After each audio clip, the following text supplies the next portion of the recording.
I open this session, which brings the spotlight on Kashmir, Kashmiriyat with its syncretic culture, the land of Lal Ded, wax called the Lal wax, and of course what we know Kashmir by the zafran and the koftas and the kabargas of the cuisine, and the land which is also called paradise of India. But here I also want to bring in the element of poignancy, the poignant stories, the loss, the whole element of belongingness, the loneliness of families, touched by violence. And I want to welcome the two eminent writers, Siddhartha Gigoo and M.K. Raina, who are also very eminent, talented, creative people in their fields of creative arts, theater, filmmaking, film production. And this is also a session, there's also stories of the year 1990 and the violence which shook Kashmir, which shattered lives, very many Kashmiri lives, the lives of, irrespective of religion, whether Muslim or Hindu. And in politics and history, we read about the larger picture of, we get a bigger picture of what's happening. But for me, what is also important is the literature, through their works, through their art, we get a bird's eye view, a very micro view of what the families went through, what individuals went through. So I always like bringing, the big works on history, politics, and works, the literature, the writings, which convey the very very intimate experiences of individuals. So welcome to you both. And the two authors have written, these are two works which we'll be talking about, M.K. Raina ji's Before I Forget, and Siddhartha Gigoo's A Long Season of Ashes. So my first question, in fact, I don't want to just take too much of time here, and I'll keep coming in between. My first question to you both is, you are people who are in the theater arts and filmmaking. What inspired you to write? What did you feel as individuals that you have to put your experiences on paper? So I'll go one by one. First, MKG, and then Siddharth. You see, I'm not a professional writer. I write scripts, plays, or academic work. But the life that I experienced for so many decades, my friends used to tell me, why don't you write? Why don't you write? In fact, one of the professors of Hyderabad Central University, Ananta Krishna, who is now a vice chancellor of Kalamandalam, Kerala, he used to say, the problem with you is that you do so much work and you never write about that. And then there was another scholar from Stanford, she said, you have to write. But it was lingering in my mind. But kind of schedules we follow, it's not possible for us to sit quietly and write. That is not my day that goes. But COVID happened and everything came standstill. And for, I think, 2 months, I did not know what to do with myself. And then one day, I was so badly suffocated in my house. I picked up my little kids of my help with me, put them in the car, gave them a Coca-Cola. I said, let us go out. So I drove for around about 1.5 hours, empty streets. There was nothing on the streets. And I came absolutely empty back. In the night, I was thinking, what should I do? And then in the morning, I got up, I took my bath, sat on the table, and started writing. I write it by hand. I'm not good at typing and other things. So I was, and it took me first after 6 months doing nothing but writing that. And what it made a sense on, I said, first let me vomit out everything, is there. Then I'll try to give it a form or something. It was Kashmir, definitely, major part. But it was my upgrowing and experiencing the rest of India because I'm a freelancer. I work for months with the people, whether they are in the traditional art or they are the universities or they are amateur groups, professional groups. And it gives me, there has been major experiences in Manipur, for example, Delhi, where I live. 84 riots happened just almost in front of my eyes and what followed. So I had to write and say it because one incident happened, how the title of the book came out was also. There were a lot of my friends of Safdar Hashmi who was killed doing a play. And this happened that day, this happened that day. I said, no, you are getting all old. This didn't happen, this happened. They said, how do you remember? Then I said, okay, the book is before I forget. That's what. Thank you so much. Am I audible? Yeah. First of all, it's a matter of deep honor and privilege that I'm sitting next to MKRG. He's a household name in the world of theater in India, been a household name for decades together. There are only two people in the whole of Kashmir, which is a sad thing. I mean, unlike places like Kerala, Maharashtra, West Bengal, Orissa, where there has been, culture has been like a tsunami over the decades, film and theater and music and dance and fine arts and writing and literature. Kashmir traditionally over the centuries had bhakti poetry, as you may know, only handful. But one of them is Mr. M.K. Raina. Theater, if there is any theater in Kashmir, that's because of him.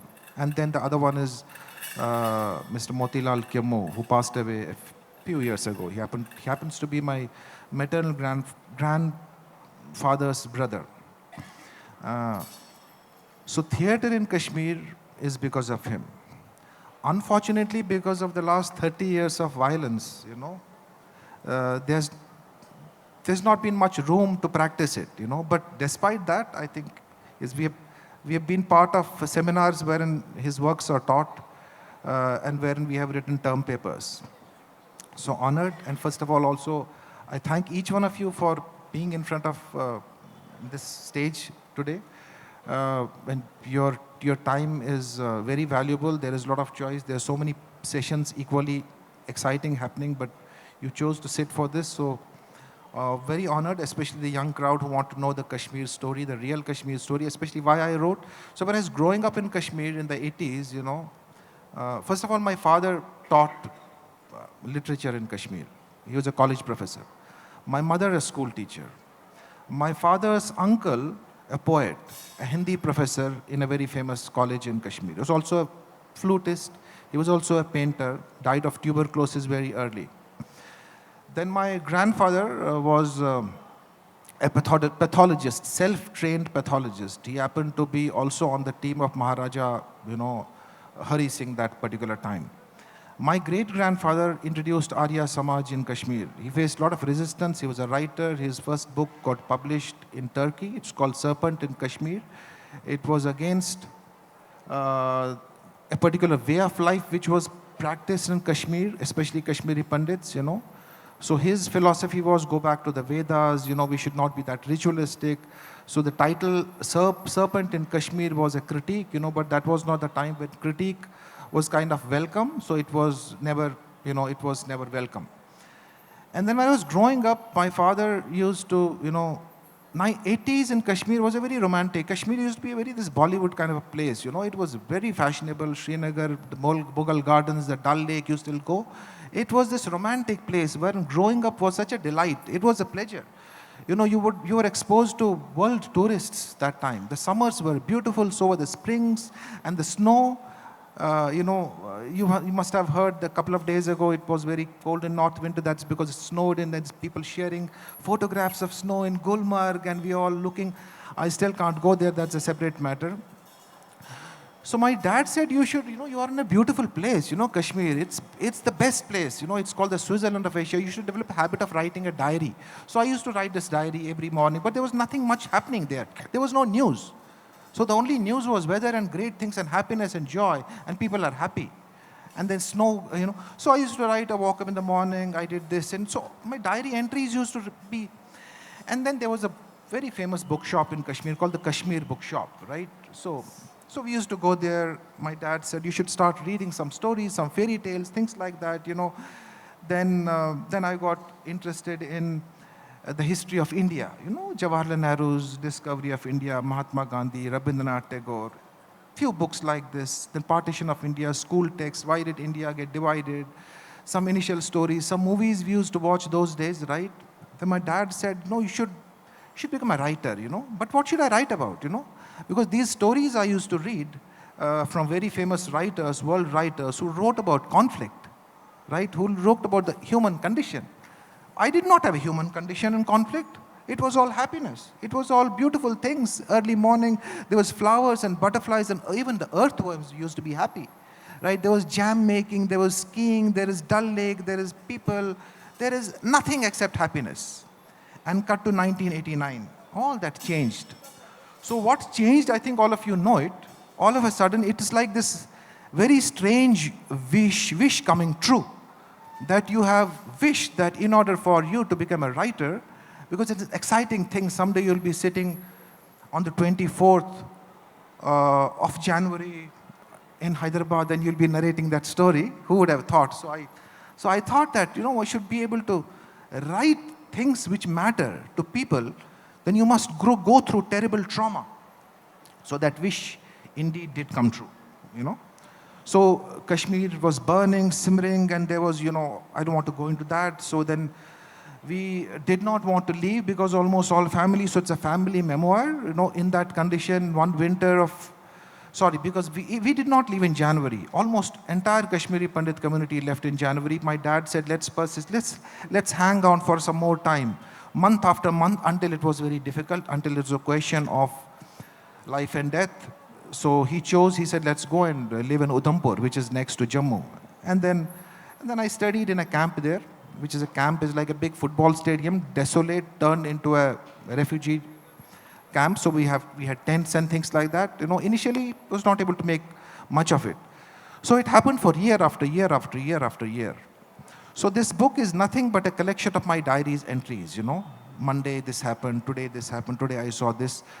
Things which no human should ever see or no human should ever get to experience is what is in my book. But I can tell you that I have not been able to paint that portrait because no painting, no sentence can talk about what goes. So most of it is basically, if I just take a pause here, there was a day when I was sitting next to a camp, there was a woman, who was a young woman, who was just sitting with her eyes.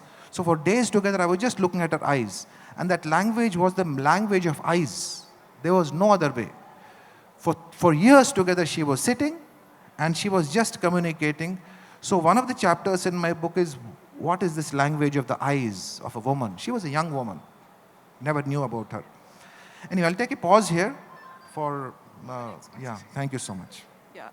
I also, in fact, our audience would also like to know that, that both of you took the creative line of filmmaking, theater. So was it you were driven by your experiences, or you always felt that that's something which you want to do? How did it happen? You see, there's an age difference between Siddhartha and me.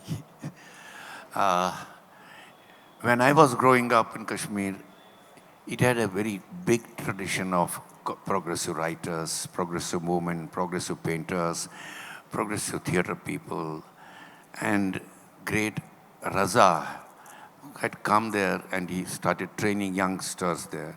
So there was this little nucleus called around in the city, which was, and then the government was, yes, he said, we were very happy people. And there was Jashn-e-Kashmir happening every year. And I was product child of that Kashmir, because I belong to a school.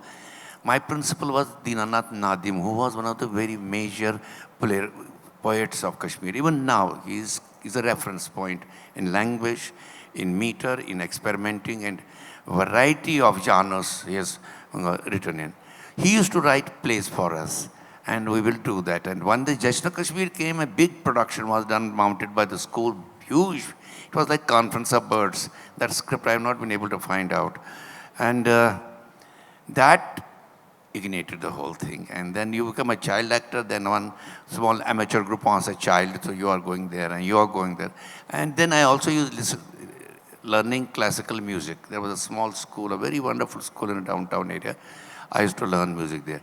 So from there, it was a natural for me to go into, while I was doing botany, zoology.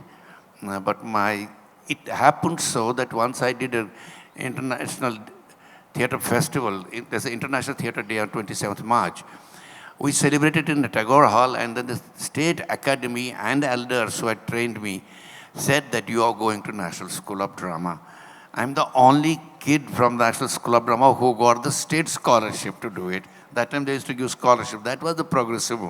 You could go to dance, you could go to painting, to Baroda, to Kathak Kendra or Bharatanatyam, and you will be sponsored with a good scholarship to study. So that is how it worked. Yeah, more or less, I think those early inspirations, of course, as Mr. Raina mentioned, in the camp for 10 years, I got to witness a strange phenomenon. Despite the human condition, the trauma, the battle for survival every day. So there were this bunch of people who originally were from Anantnag, which is South Kashmir, which is known for different things, But these people were people with artistic bent of mind. So we happened to be in Udhampur, this camp, where they all would assemble because there was nothing else to do, Many of them were teachers in schools, and some of them were sculptors, poets, who wrote in Devanagari or both Nastaliq, painters, interested in theater and literature because they had nothing to do. Some of them who were teachers got appointed as the displaced teachers teaching the displaced students, Kashmiri Pandit students, in these camp schools, So I used to sit next to them, and those conversations were fabulous, Then I perhaps went back to my own early reading, post-war literature and, Holocaust. No matter what is happening around the world, when it becomes a battle of survival, art is the only way which opens the doorway to hope, is what I learned. I think it's true even now. So I got very exposed. I was just a silent spectator, And then they would enact these small plays there in the camp, And they would teach the kids that, look, no matter what, you are children of people and progeny of people, as Mr. Raina said, that who are, great scholars and who have been inclined towards the fine arts and theater and painting and music and poetry and dance and drama, So no matter what in life, these disciplines matter a lot, because they're romantic. You will have a romantic view of life. You will really live life. So I decided that no matter what you do in life, you keep on doing things which are artistic things, which show you hope, which make life worth living. And then you dabble in a little bit of, you write a story. Then these days it's easy to make a film. Then you take a phone and then you shoot a film. You get you put it online for people to see. You paint, you music. I also studied music under 2 gurus there. I learned Indian classical music, bansuri, flute, So hoping that someday I'll become a professional flutist, But I still practice, which is a great thing, just for myself, my cat at home, who is my only audience sometimes, So I still have this, this dream that no matter what, every day you should write, you should do music, listen to music. If you can paint, learn painting. It's good for the neuroplasticity also these days, apparently. Okay. Both of you, your families, went through immense tragedies. I mean, if we go through the book, and I would recommend the audience to purchase these and go through them, your whole portrayal of your mother's funeral and the way in the year 1990, running around and from hospital to home and zigzagging through lanes and by-lanes in very insecure, violent conditions. And Siddharth, your also experience, Siddharth was 15 when he had to leave with his sister for the camp, his younger sister, who was just 9. And just negotiating, completely uprooted, and both of your families, and trying to see how the, very nitty-gritties of life have to be dealt with. But what I found fascinating was that you both have still stuck to your values, your syncretic beliefs. I mean, nowhere in the writings I found that some sort of a tilt is coming, which is, of prejudice or bias, which is, though sort of so many years apart, both of you. So can you explain to the audience, and I also want to know, do you feel sometimes conflicted about that? Such syncretic values, but sometimes some, koi shak hota hai, some doubt comes or something like that. Tough. You see, बिच्छू बोटी को क्या कहते हैं अंग्रेजी में? Soya? Nettles. Nettles is a little plant. If you touch it, you burn your skin. And if you know, next to it is another herb. You take that out and you rub it and you get all right. So to me, because it is something to do with my upbringing and my exposure with world literature, revolution, genocide. I remember there was a book called We Will Never Forget by Polish people on the Holocaust.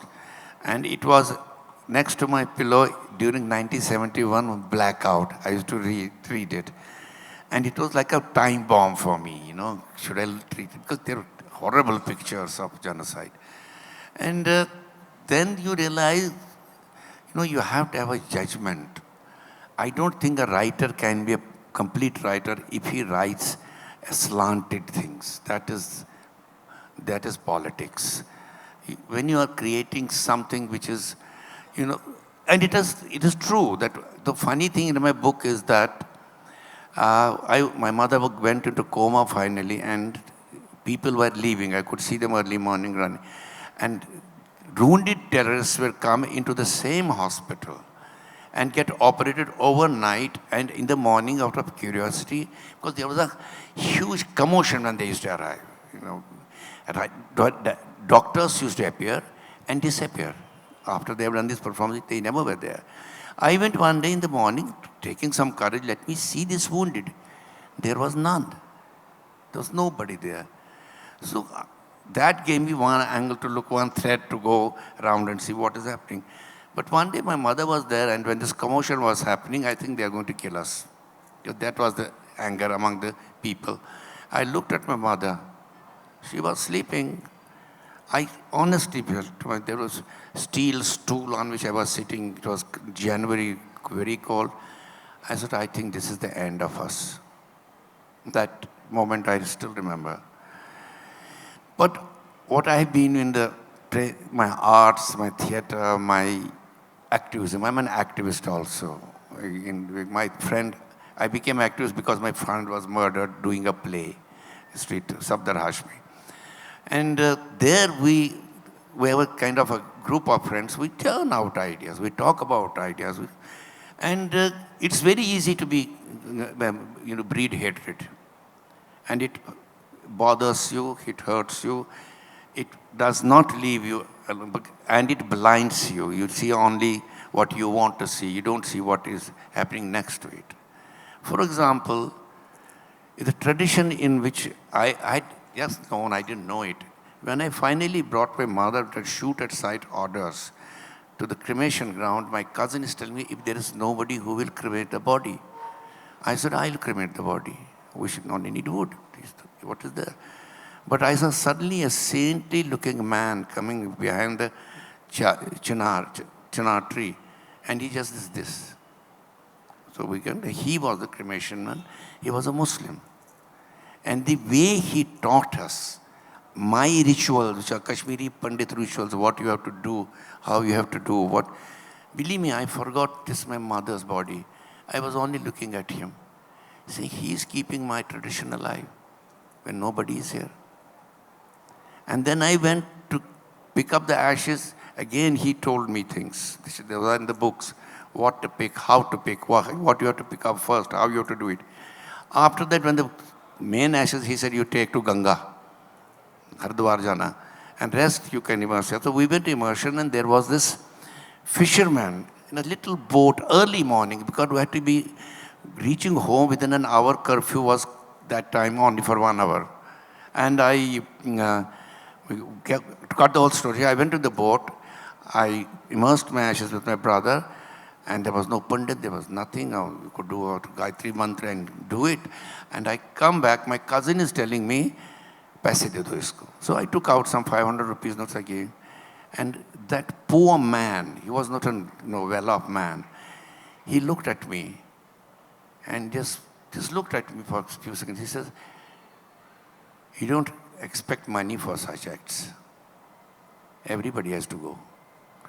So I was dumb.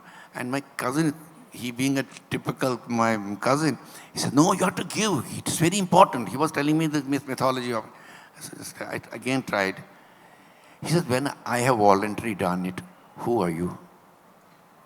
So these were the eye-openers to me. I could not ignore it in my book. How could I ignore these things? So there were these kind of, the realities of there were, my nephews were there, small little kids were there. That is a different story what happened to the family. Today I have a Kashmiri diary, believe me.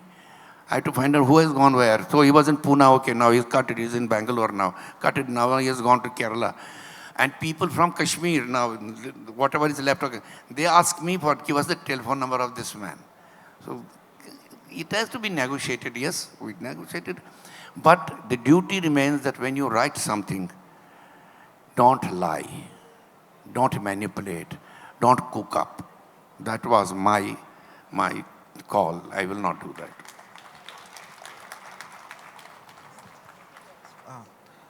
So how easy it is for any of us to go anywhere these days? You could just book a ticket to Dharamshala or Kochi or Kolkata or Mumbai or Baroda or Jammu or to Srinagar or to Leh.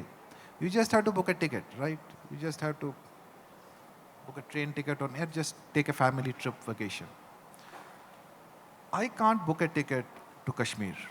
I can't do that. I have not been able to just book that ticket last few years. It is impossible for me for various reasons. I can go anywhere. I can at best go to Jammu. Jammu se aage main ja hi nahi sakta. Kuch block karta hai mere ko. That is because I think the history, the day we left Kashmir, the conditions, and for years that longing that before my grandfather dies, I should be able to take him. Because he died in Udhampur after battling Alzheimer's that time. I had no understanding of what Alzheimer's. There was no internet. So वो तो मैं उनको ले नहीं सका. Then my grandmother, we took her to Kashmir. It was supposed to be a pleasure trip in 2008. And she died in a hospital there. There was somebody, the matron in the hospital said she was destined to die here. But she died in a hospital, not in a home, which was just 3 kilometers from that hospital. And the plan for that particular evening was to take an auto or a taxi and just do a circle of that home so that she gets to take a look, oh, this is my home, and then she can die. Because then at least that wish will come true, what was a wish for many, many years, 15 years, that marne se pehle ek baar ghar jayenge, right? And my dad, who I lost the last to last year, during the last 2 years, he used to tell me, because He was a professor, a well-read man, a writer, translator. Tomorrow I'll be representing him in a different panel on his book, right? So he had this fractured memory because he had this thing which was because of what happened, not because of natural biological causes, perhaps. That happened to all of us. So that was the love we had for Kashmir, that Kashmir ceased to become a place. It became this person, जिनकी बाहों में आप जाना चाहते हो, you know, and the person is calling you, that pull. But I can't book that ticket. That's the love I have for that land, you know, no matter how changed it is this time. But the moment I land in Kashmir or I enter Kashmir by road or by train these days, which is very romantic, I will collapse, you know. So, but how should I go to Kashmir? Has that justice been done? No. So that sense of, you know, betrayal, you know, government did not care for us. They still don't care for us. Did anything happen? Promises that we will take you guys back. Has that happened? 35 years, no? You know, the manifesto mein likha tha ki, you know, rehabilitation of Kashmiri Pandits, special zone. This is modern India, right? This is the biggest, largest political party we have. And this is a handful of people now. Those people who really wanted to go back can't go back because they're dead.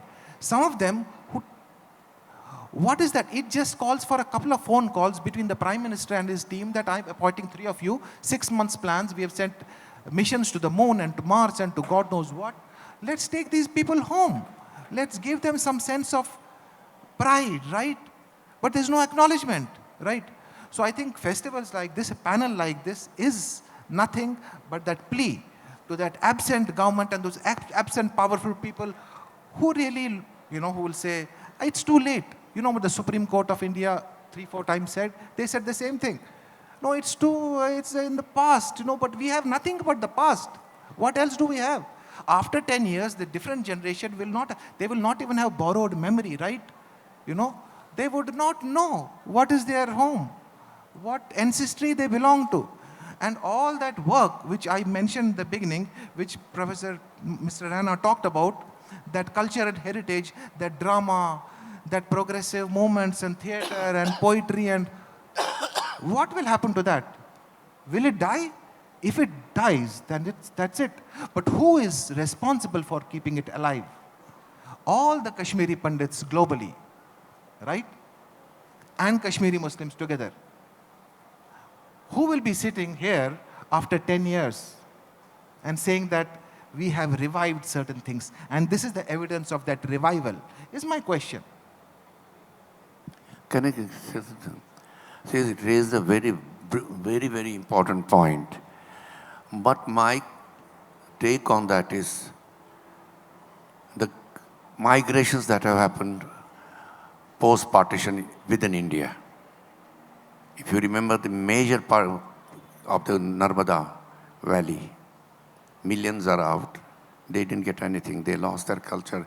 In fact, the temples were buried, sunk. And at one point, we wanted to document those temples, photography this. There was no funds for the government, but they dumped it. And they are loitering there, you are laboring. Some of them may be making buildings for you. I go to Ladakh, I see this tribal boy making a highway. I talk to him, who are you, where are you from? I think the dehumanization of India's politics is permanent now.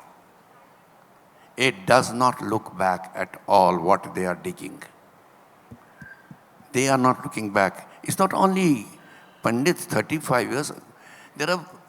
Look at the migration that we suddenly struck when the COVID hit us.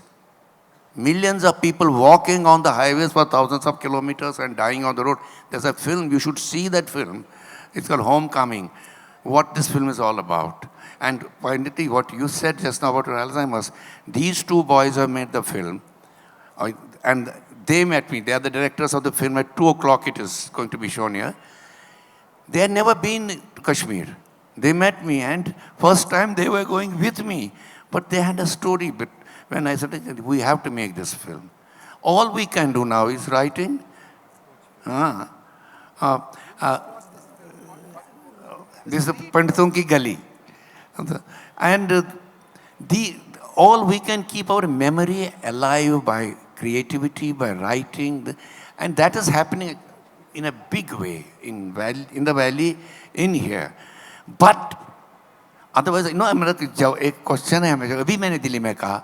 I said, how many 4 lakh Kashmiri Pandits? R.K. Puram and Moti Bagh, 2 colonies. Does it take 35 years for them to decide where the land? Manipulated, keep manipulating it all the time. But then I have another question. My leadership, we don't have a leadership even to negotiate that. We are in a mess. And we are educated, we are hardworking. The resilience is remarkable. In 35 years, what each father starved to get his child educated. That's a amazing pride I have in my community. But at the same time, we cannot agree to each other. We disagree all the time.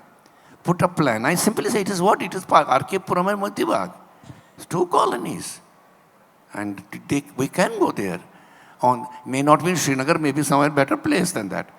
So it is because what is happening, we are looking at these buildings. We are looking at this.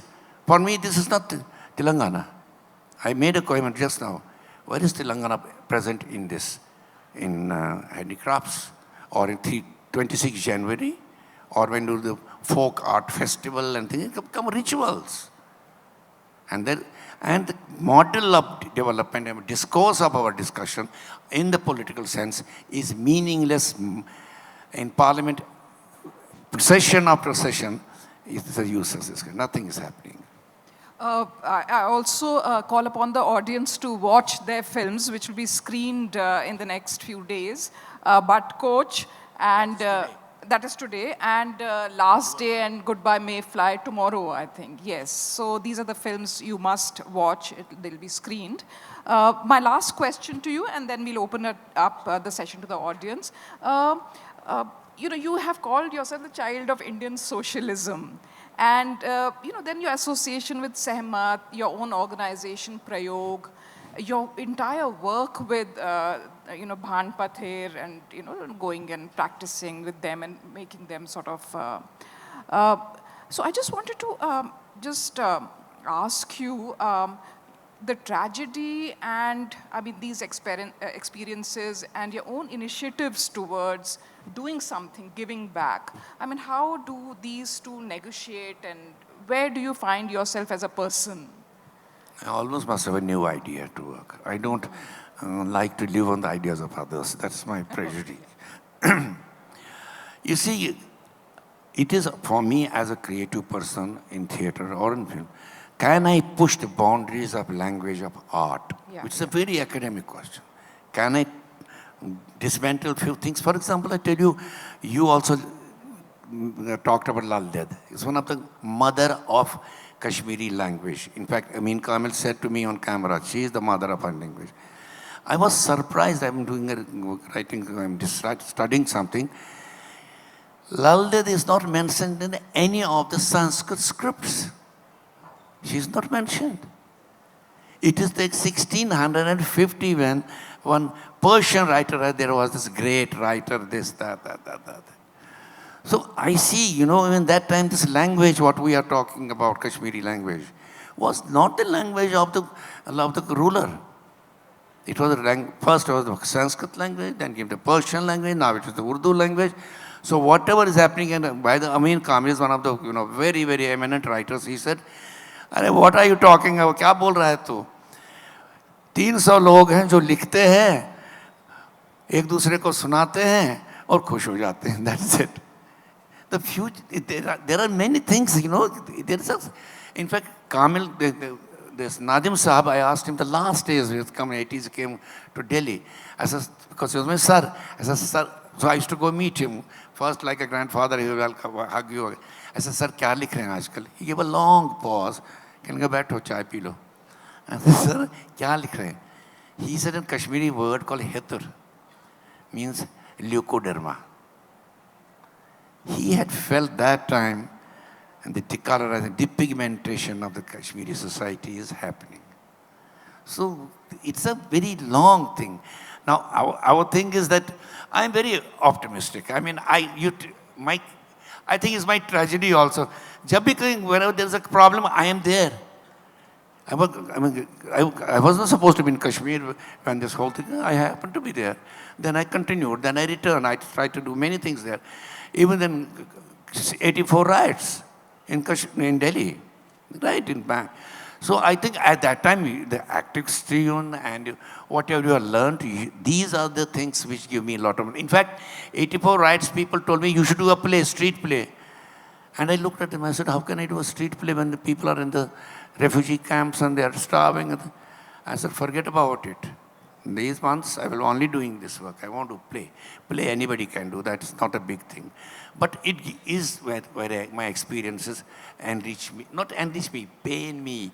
They tear you apart when you go through these things. Then if you have a time, I created a play called Kafan Kafan Chor, Shroud and Shroud Stealers. This is my last important one. It was that the game of world politics, it's in metaphors basically, is of shroud stealing. दफन भी नहीं होने देते, कफन निकालने का. It is that. Yes, thanks. I don't want to go into another question. I want to open it up to the audience. But I must just say that, Siddhartha found solace in music. His letters to his parents, his father, are beautiful in the book. And in fact, both the books, again, I'll say that the authors will be there at the author's corner signing the book, so you can purchase your copy there. I would now ask the audience to pose questions if they have any. We have very little time, so we can take just a few questions. Yes, please. And also tell us to whom the question is addressed. Yes. Yeah, my name is Vinay, and either of y'all can take it. But something that has always surprised me is we have so many tales of migration to tell and loss. But why is it that those tales don't get told? Why is the hesitation to put down these stories before they are lost? Because, even Kashmir, there are just too few books, I feel, that tell that story. Many, many books. Tragedy is lot of books are written in Kashmiri or Hindi. They don't reach in translation. Anybody else? Yes, please go ahead. Yes. Hi, this question can be answered by either one of you. I come from Nagaland, and Nagaland is also a space where we see histories of conflict and memory built upon trauma. And I've not looked into Kashmiri literature as much. Attending this session has allowed me to explore that area. But just a question related to that. What role do you think does collective memory play in sustaining a sense of home for communities like Kashmiri communities or communities like mine, especially among those who have left? Thank you. That's a beautiful question. So first of all, I hope whatever you do in life, right, you will never forget the story of the land you come from, and the land of your parents and ancestors. You might become an engineer, doctor, banker, work in a corporate, no matter what, always have a parallel page in which you are. That's also an answer to your question. We got to listen and we got to narrate our own stories. Nobody else is going to do it, The contexts can be different, but the human condition is the same. Suffering has no different voices. Suffering is what happens inside, is the same. But what happens outside, different contexts, ultimately, what matters is that how do we face ourselves every morning? Not just, it's a question we all have to answer, We, all of us have had terrible pasts, not the immediate generation, because all of us are children and grandchildren and great-grandchildren and progeny of people who have suffered in a civilizational. One is what has happened in the East part, right? What might be happening even currently in many parts of the world, right? What has happened in Africa, what has happened in India, the Indian subcontinent in 1947, that partition. Many of the people are still children of partition, but we have forgotten because we can't trace that story for generations. And what has happened over the centuries in this part of the world, because we are all children of those people who have fought battles, and there have been conquests and terrible slaughters, and so no matter what you do, you document your memory, because human life, everything is memory. The stories, the films, art, drama exists because of memory. One last question. Anybody? Yes.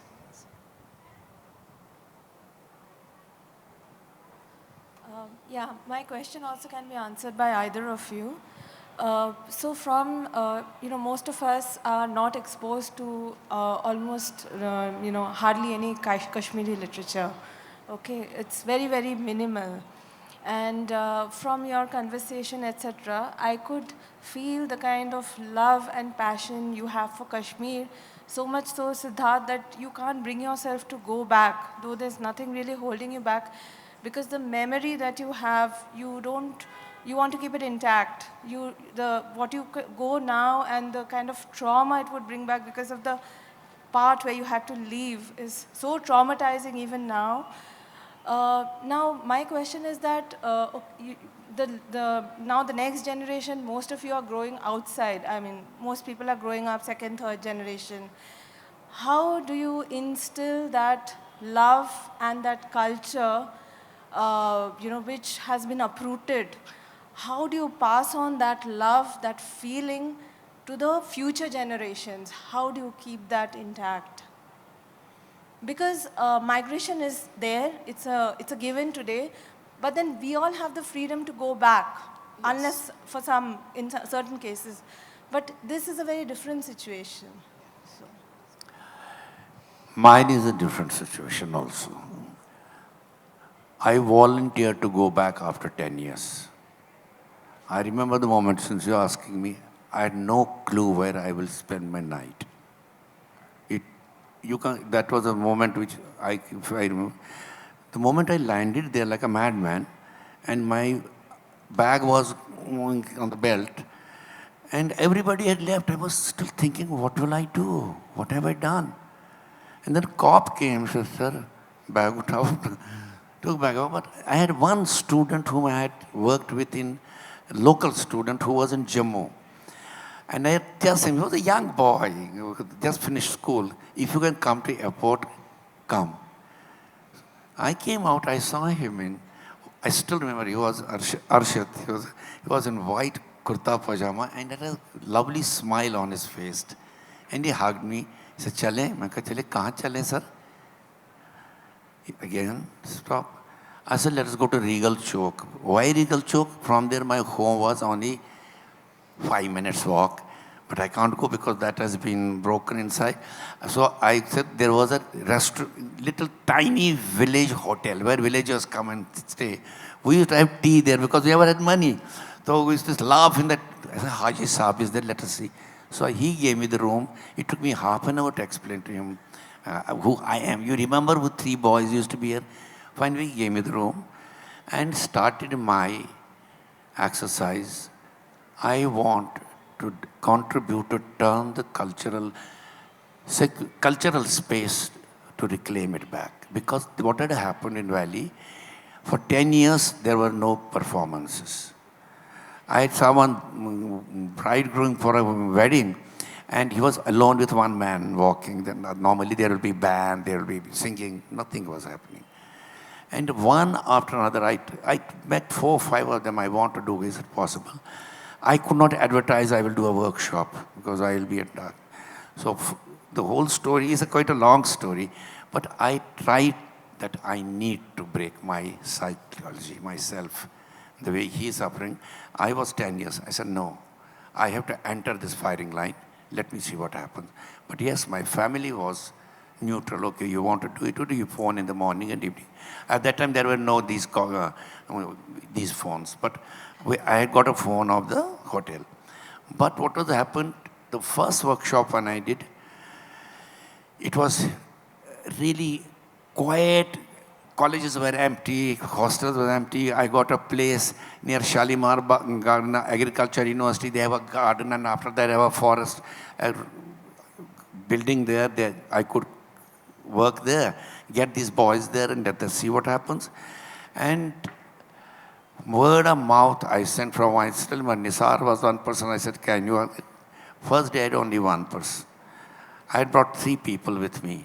We'll work. We'll work. We had determined we'll turn, try to turn. Let us see what happens. But there was a lot of fear. Rejection. You could only see guns. The guns which you could see.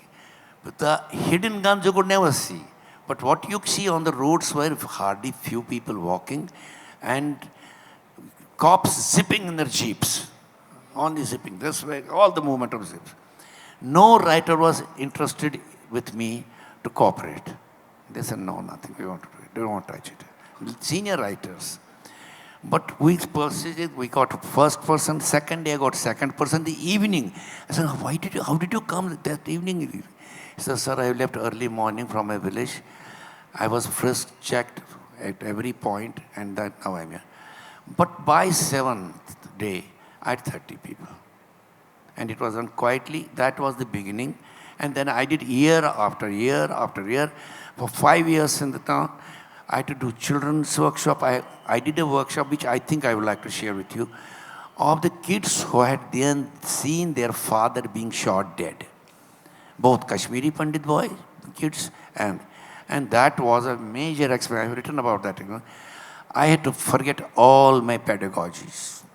What I had learned, it had to be thrown in the wind. It will not work. Every day we used to be, because none of the kids talked for 3 days. They never smiled. They were poker-faced. They didn't want to talk. They didn't want to do anything. How do we crack it?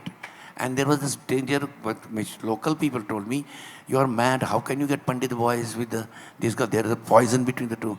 I said, look, I have a gut feeling. Children don't do this. And that really happened. And it worked. Then many things happened. Great things happened with them. So that gives you confidence to go to another idea, open your space. Then I went to village, which is another story. I'm sure you have a number of questions which can be taken up later at the author's corner, and we'll be mingling with the writers will be mingling with the audience. And I draw the session to a close. Over to you. Thank you so much for joining this moving conversation. In fact, it was very moving. We could have sat and listened to the stories all over and throughout the day. Thank you so much.